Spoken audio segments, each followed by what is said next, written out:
शाहिद साहब, सबसे पहला सवाल, इस वक्त हमें अचानक से सिलेक्शन कमेटी अनाउंस करने की ज़रूरत क्या थी? एक सिलेक्शन कमेटी 2 महीने पहले भी बनी थी, अभी तो कोई ऐसा असाइनमेंट नहीं आ रहा था, तो राइट नाउ ये अनाउंसमेंट क्यों हुई?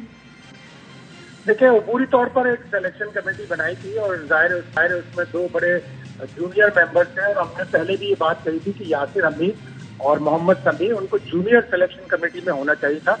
सीनियर सिलेक्शन कमेटी के लिए एक प्रोसेस होता है, उस प्रोसेस को फॉलो करना चाहिए था। अब क्रिकेट बोर्ड को ये ख्याल आया, जाहिर 2 बड़े टूर्नामेंट हैं, एशिया कप और वर्ल्ड कप, तो उसके लिए आपको मजबूत प्लानिंग चाहिए, डेटाबेस मजबूत प्लानिंग चाहिए कि आपको इस तरह के स्क्वाड सेलेक्ट करने कि कम से कम 2 में से 1 टूर्नामेंट जीते और 1 टूर्नामेंट का फाइनल तो पहुंचे। अच्छा, अगर कोई प्रोसेस था, वो प्रोसेस मोहम्मद वसीम ने क्या क्लियर किया था जब वो चीफ सेलेक्टर बने थे? और फिर अगर यासिर हमीद और मोहम्मद समी को बनाया था तो उन्होंने अभी क्या किया था जो हटाया है? ये कुछ समझ नहीं आई बात। पाकिस्तान क्रिकेट बोर्ड की अपनी स्वाबदीद है, उनके चेयरमैन है, जो मैनेजमेंट कमेटी है उसके चेयरमैन है। ऐसा लग रहा था कि जैसे ये बड़ी अबूरी थी एक सिलेक्शन कमेटी होगी। इससे पहले शाहिद आफरीदी की सदारत में एक सिलेक्शन कमेटी बनाई थी, उसके लिए तो बाकायदा तौर पर ये कहा गया था कि अबूरी सिलेक्शन कमेटी है। यासिर हमीद और मोहम्मद समी अगेन बार बार भी कहूँगा कि अच्छे लोग हैं, अच्छे क्रिकेटर्स हैं, उनको जूनियर सिलेक्शन कमेटी में पहले लेके आया जाए, कोचिंग की तरफ लेके आया जाए, फिर उसके बाद दूसरा एक मरहला तय किया जाए।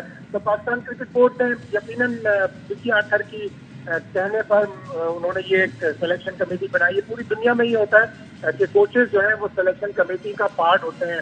पाकिस्तान है, श्रीलंका है, इन मुल्कों में नहीं होते, बांग्लादेश में नहीं होते, लेकिन अगर आप इंग्लैंड को देखें, ऑस्ट्रेलिया को देखें, साउथ अफ्रीका को देखें, तो इनमें कोच की और कप्तान की पूरी सिलेक्शन कमेटी में इनपुट होती है। वही मेरा अगला सवाल था, आपने खुद ही उसका जवाब दे दिया कि मिकी आर्थर डायरेक्टर जो हैं वो भी हैं और साथ साथ ग्रैंट ब्रैडबर्न भी हैं, तो फिर बाबर आजम क्यों नहीं है? उनको भी सिलेक्शन कमेटी का हिस्सा होना चाहिए था। ऑब्वियसली लड़ाना तो उन्होंने बिल्कुल होना चाहिए, बल्कि पाकिस्तान क्रिकेट बोर्ड को चाहिए कि इसमें तरमीम करे और बाबर आजम को भी सिलेक्शन कमेटी का हिस्सा बनाए।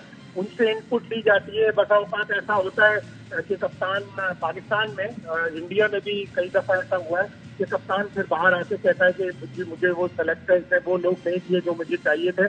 तो व्हाई नॉट, जिसने टीम लड़ानी है, जिसने ग्राउंड में ले जानी है, जिसने कप्तान है और वो कप्तान कामयाब कप्तान है आपका, जो एक वर्ल्ड कप में सेमीफाइनल, एक वर्ल्ड कप में फाइनल, एशिया कप को फाइनल, तो आपको उसको पूरा एतमाद देना चाहिए और उसको भी सिलेक्शन कमेटी का पार्ट बनाना चाहिए। अच्छा, एक सवाल जो बहुत ज्यादा इस सिलेक्शन कमेटी पे उठ रहा है, first time we have a non cricketer in selection committee, that is Hasan Cheema, और उनकी कारकर्दगी विद इस्लामाबाद यूनाइटेड तो बहुत अच्छी रही है, लेकिन पाकिस्तान टीम की सिलेक्शन कमेटी में आने पे एक थोड़ा क्वेश्चन मार्क उनके ऊपर लगा है, क्योंकि अगर हम दुनिया की दूसरी सिलेक्शन कमेटीज देखते हैं तो हमारे सामने बाकी मुल्कों की एग्जाम्पल है, तो एज एनालिस्ट तो हो सकते हैं, बट सिलेक्शन कमेटी का मेंबर, इस पे क्या कहेंगे?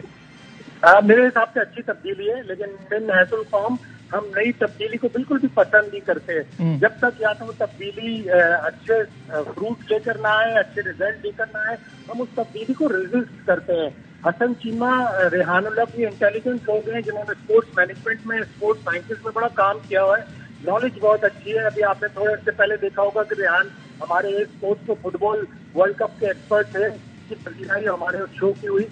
तो ये लोग अच्छे लोग हैं, इनको कबूल करना चाहिए, इनसे रिजल्ट निकालने चाहिए। हसन चीमा यकीनन अच्छा इनपुट देंगे। अभी इंग्लैंड ने व्हाइट बॉल टीम के लिए फ्रेडी वाइल्ड को, जो डाटा एनालिस्ट चैंपियन है, जिन्होंने बड़ी फ्रेंचाइज के लिए भी काम किया है, उनको व्हाइट बॉल एनालिस्ट के लिए रखा है। उनको सिलेक्शन कमेटी का पार्ट नहीं बनाया। पाकिस्तान ने एक स्टेप अहेड जाते हुए, एक स्टेप आगे जाते हुए सिलेक्शन कमेटी का हिस्सा बनाया है। मुझे पूरी उम्मीद है कि अच्छी सिलेक्शन भी होगी और अच्छे रिजल्ट भी आएंगे।